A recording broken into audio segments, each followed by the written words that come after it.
নমস্কার বন্ধুরা, মার রান্নাঘর। আজকে আমি ভেড়ার মাংস রান্না করব। কি দিয়ে দেখুন, এই হচ্ছে ভেড়ার মাংস নিয়েছি। এখানে 400 গ্রাম ভেড়ার মাংস আছে, আর এখানে আছে কাঁঠালের আটি 100 গ্রাম মতন কাঁঠালের আটি আছে। আলু দিয়ে করব। আর মাখিয়েছি কি দিয়ে, কাঁচা পেঁয়াজ আর সরষের তেল আর হলুদ দিয়ে ভেড়ার মাংসটা আধা ঘন্টা মাখিয়ে রেখে দিয়েছিলাম। আর এখানে পেঁয়াজ কুচি নিয়েছি, টমেটো কুচি নিয়েছি, শুকনো লঙ্কা তেলের উপর ফোড়ন দেবো আর তেজপাতা ফোড়ন দেবো।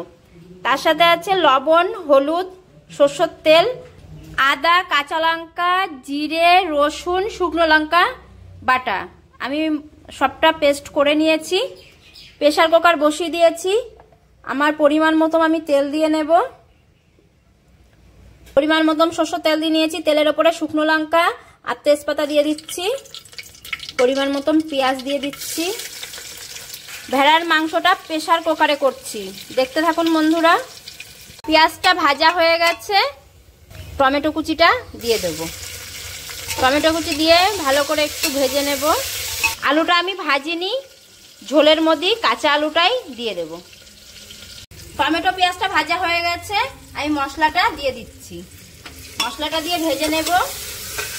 মশলাটা দিয়ে একটু ভালো করে কষিয়ে নেব। কষানো হয়ে গেলে মশলাটা কষানো হয়ে গেছে, আমি প্রেসার কুকারে মশলাটা কষিয়ে নিয়েছি।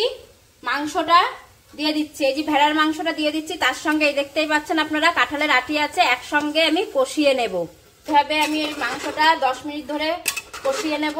পরিমাণ মতো হলুদের গুঁড়ো দিয়ে দিচ্ছি, পরিমাণ মতো লবণ দিয়ে ভালো করে নাড়াচাড়া দিয়ে নেব। ভেড়ার মাংসটা কষানো হয়ে গেছে, আলুগুলো দিয়ে দেবো। দেখতেই পাচ্ছেন বন্ধুরা, আলুগুলো আমি ভাজিনি, কাঁচা আলুটাই দিয়ে দেবো। নাড়াচাড়া দিয়ে নিয়েছি। এখানে গরম মশলা গুঁড়ো আছে, গরম মশলা গুঁড়োটা দিয়ে দিচ্ছি। পরিমাণ মতন জল দিয়ে দিচ্ছি। কষানো হয়ে গেছে, জল দিয়ে দিয়েছি। দুটো ছিটি দেবো, দিয়ে নামিয়ে দেব। মাংসটা হয়ে গেছে, আমি নামিয়ে নেব। দেখতেই পাচ্ছেন বন্ধুরা, মাংসের কালারটা দেখুন। আর মাংসটা খুব সুন্দর গলে গেছে। এইভাবে ভেড়ার মাংস রান্না করে খেয়ে দেখুন, খুব ভালো লাগবে। পুরো ভিডিওটা দেখার জন্য ধন্যবাদ। ভালো লাগলে লাইক, কমেন্ট, শেয়ার করে দেবেন।